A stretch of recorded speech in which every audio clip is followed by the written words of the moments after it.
Welcome to City Talk on City Channel Pittsburgh. I'm John McIntire. This is where we find out what people around here do and why they decided to do it and whether they're enjoying themselves. Here's Brian Katze. Are you the Director of Special Events? Do I have that title correct? I'm the Special Events Manager for the City of Pittsburgh. I knew I'd screw that up. So that's a pretty cool job. What does that mean? What do you do? Basically, the Office of Special Events, we accept permit applications for special events, block parties, things like that, as well as produce our own events. We do concerts, we show the movies in the park and things of that nature. So a little bit of everything. Produce the stuff in-house for the public and manage the outside events that come into the city.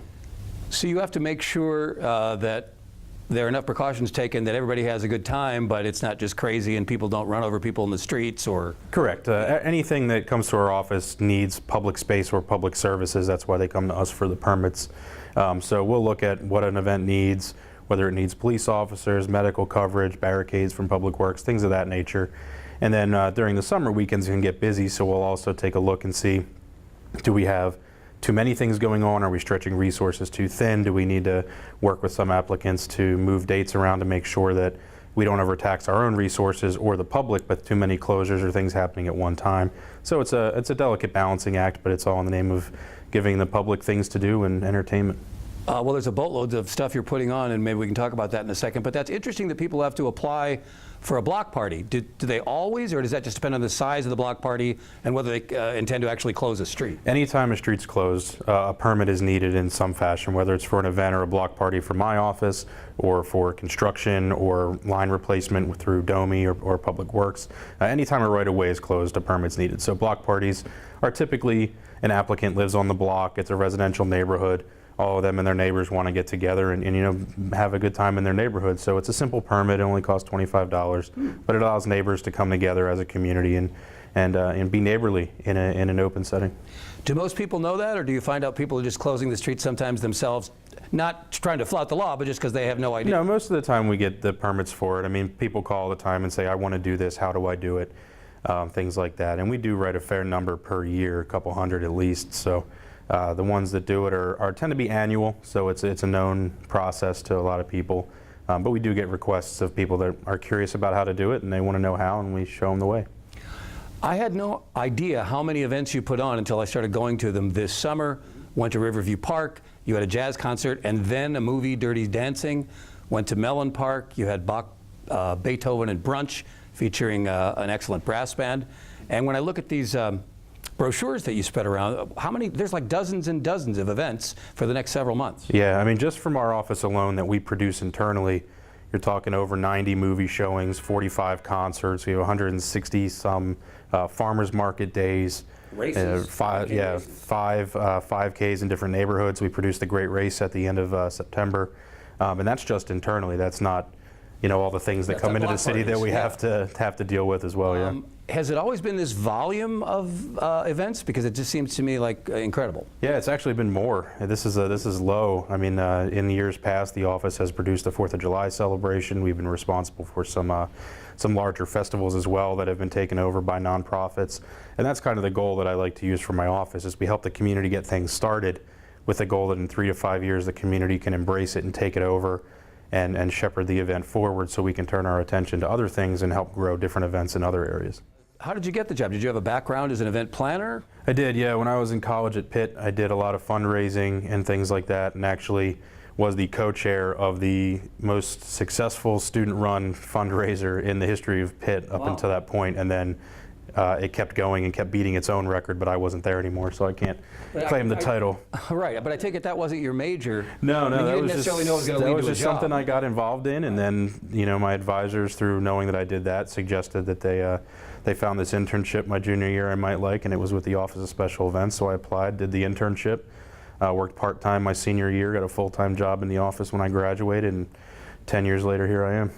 But you can't possibly have thought when you were an intern that you'd end up running the whole place. No, never thought that, no. But here we are.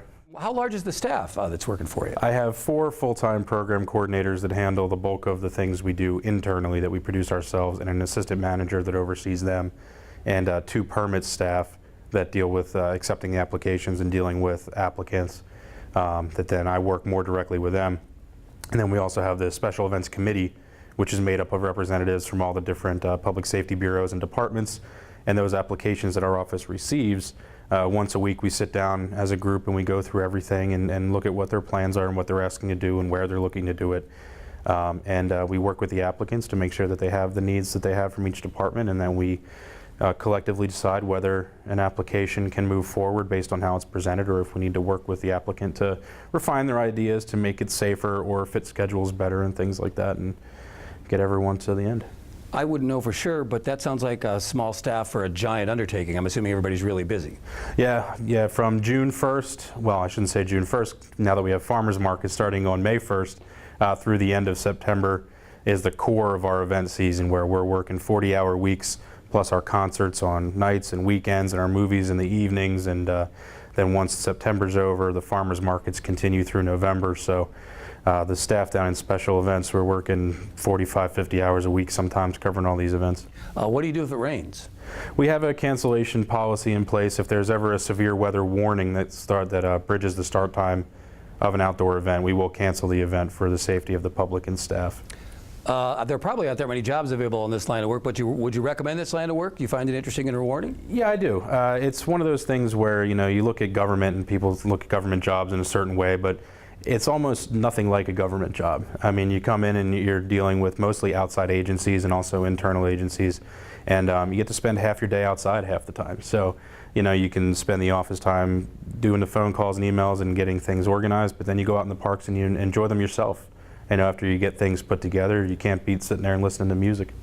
Is it like a baseball player, because you're killing yourself May to the end of September, and then the off season's a little less hectic? Yeah, we do have things, you know, in the fall, things like the tree lighting ceremony outside and Valentine's on Ice at Shenley Ice Rink, but far less than we have from June through October. So we do get some time to breathe at the end of the summer, but during those summer months, it's almost nonstop.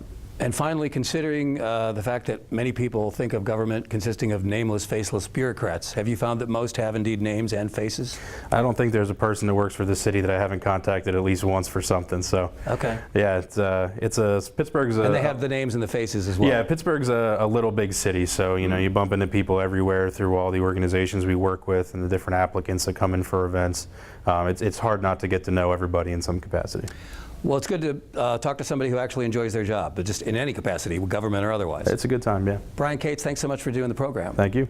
That's City Talk. We'll see you next time. I'm John McIntire. Have a great day.